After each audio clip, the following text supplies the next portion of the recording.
जी साहब, आपने यकीनन ये फाइंडिंग पढ़ी होगी। आरिफ नकवी की जो इंडाइटमेंट और उनका सारा केस चला वो 2019 लेट 2018-19 में, और फंडिंग उससे पहले की है। तो इलेक्शन कमीशन को ये कैसे अंदाज़ा हुआ कि एक फ्रॉडुलेंट शख्स से जो फ्रॉड में मुलव्विस है उससे पीटीआई ने फंडिंग ली है? ये रेट्रोस्पेक्टिवली अप्लाई हो सकता है? देखें अरशद साहब, ये अगर फैसला पढ़े गौर से ना, इसके अंदर मुझे इलेक्शन कमीशन की मैं बड़ी रिस्पेक्ट करता हूँ, लेकिन इसमें बदनीति काफ़ी नज़र आती है, क्योंकि ये जजमेंट अजम्पशंस पे भी बहुत इसकी चीज़ें हैं जो बेस्ड है। अब जैसे आरिफ नकवी का इशू है, ये 2017, 18, 19 में पता चला कि इसने कोई फ्रॉड कमिट किया है, और किया भी होगा, आई एम नॉट श्योर। लेकिन आप कहते हैं कि पीटीआई को मालूम होना चाहिए था 5 साल पहले कि ये बंदा फ्रॉड कर रहा है। तो क्या उनके पास फॉर्चून टेलर था, कोई पाम रीडर था जो उनको बता सकता था फ्यूचर में ये बंदा फ्रॉड कमिट करेगा?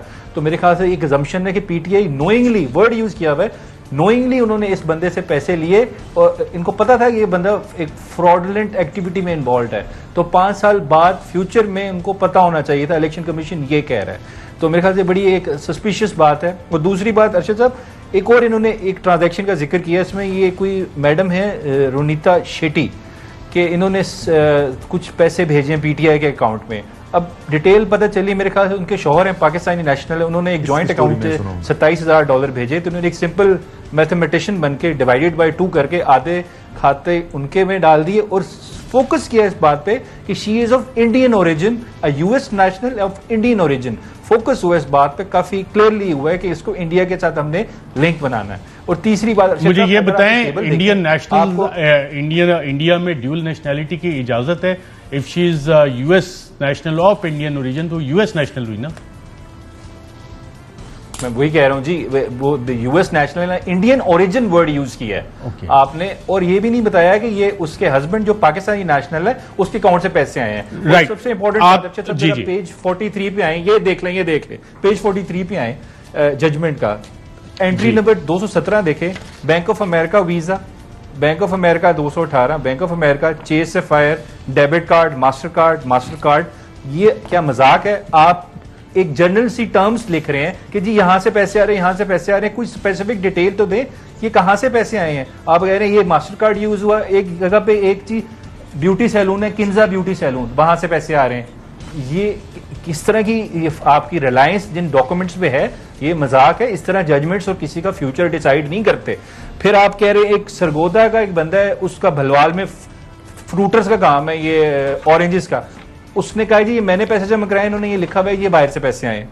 तो बिल्कुल, ये इन्होंने ट्वीट भी किया है। शुएब अहमद बसरा, उन्होंने कहा है मेरी company national food processing factory Bhalwal Sargodha में है, लोकल फर्म है, और 10,500 रुपए 2011 में पीटीआई को दिए, जबकि इलेक्शन कमीशन ऑफ पाकिस्तान ने इसे फॉरेन फंडिंग कंपनी कनाडा की शो किया हुआ है।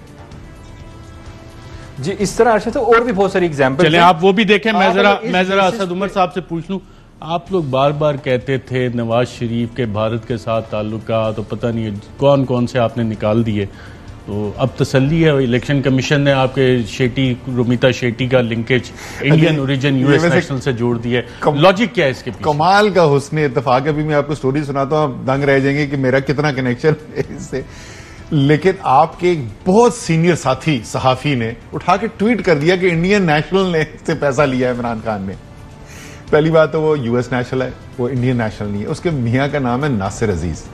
नासिर अजीज साहब के वालिद साहब जो हैं वो मेरे ससुर के साथ नौकरी करते थे, हम पूरे खानदान को जानते हैं, और हमारे दोस्त हैं जो आज के दिन न्यूयॉर्क में उसी नासिर अजीज के घर ठहरे हुए। मैं इतनी अच्छी जगह इसको जानता हूं, और वो कह रहे हैं कि ये पैसा इंडिया से आया है। वो नासिर अजीज भेज रहा मुझे तफसील कि भाई मेरा तो ये बैकग्राउंड है।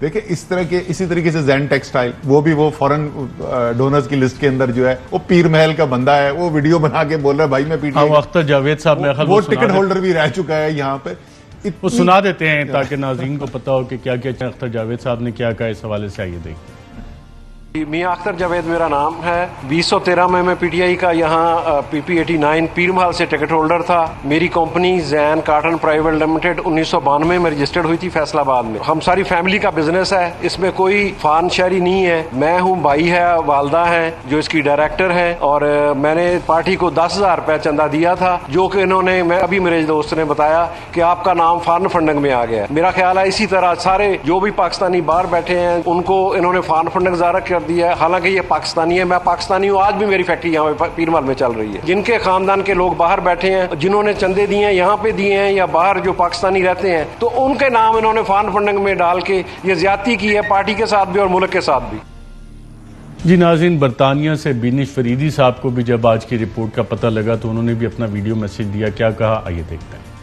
आज प्रोहिबिटेड फंडिंग केस का फैसला आया है। फॉरेन नेशनल डोनर्स की लिस्ट में मेरा नाम भी उन्होंने शामिल किया हुआ है, जिसमें मुझे बड़ी हैरत हुई। और मेरे नाम के आगे उन्होंने लिखा हुआ है नॉट पाकिस्तानी। मैं इलेक्शन कमीशन और सारे पाकिस्तान को ये बताना चाहती हूँ कि अल्हम्दुलिल्लाह मैं पाकिस्तानी हूँ, पाकिस्तान में पैदा हुई हूँ, 20-22 साल से यूके में मुकीम हूँ, पीटीआई की सपोर्टर 1996 से हूँ। ये पैसे मैंने 2013 के इलेक्शन से एक हफ्ता पहले पीटीआई के ऑनलाइन ऑफिशियल अकाउंट में ये पैसे मैंने अपनी हक हलाल की कमाई और टैक्स दिए हुई कमाई से ये पैसे मैंने पीटीआई को दिए थे, पीटीआई इमरान खान को भेजे थे।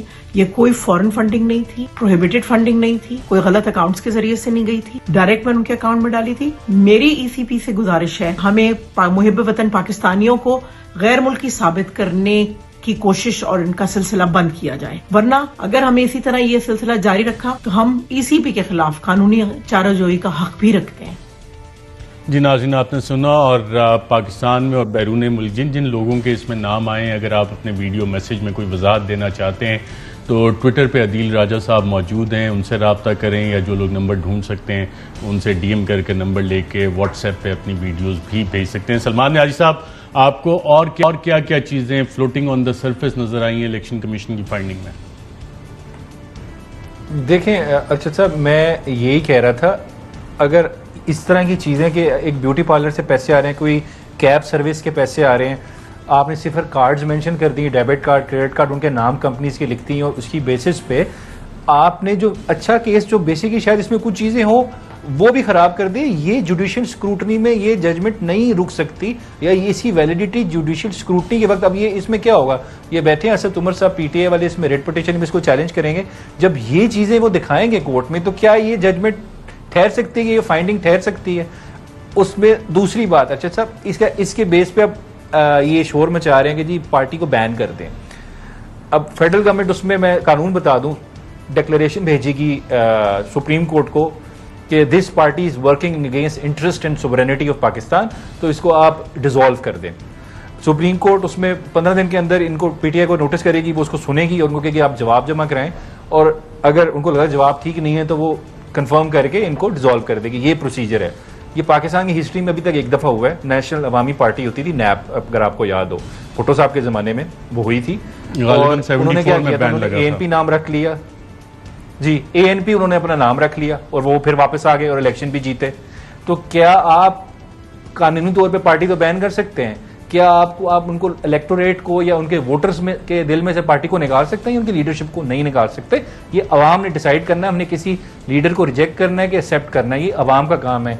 और जहां तक सुप्रीम कोर्ट के पास जाने की बात है, मेरी बात अर्शद साहब, मैं ये कहूँगा कि सुप्रीम कोर्ट पहले कह चुकी है हनीफ अब्बासी केस में कि सिर्फ इस बेसिस पे हम किसी पार्टी को डिक्लेयर नहीं कर सकते कि ये फॉरेन फंडेड है और इसको हम डिसॉल्व कर दें कि इसने बाहर से पैसे लिए हैं। उसके लिए जरूरी है हमने आर्टिकल 17(2)(7) पढ़ना है उसके स्टैट्यूटरी लॉ के। तो 17(2)(7) पढ़ेंगे तो ये प्रूव करना है आपने कि this party is working against interest, sovereignty and integrity of Pakistan.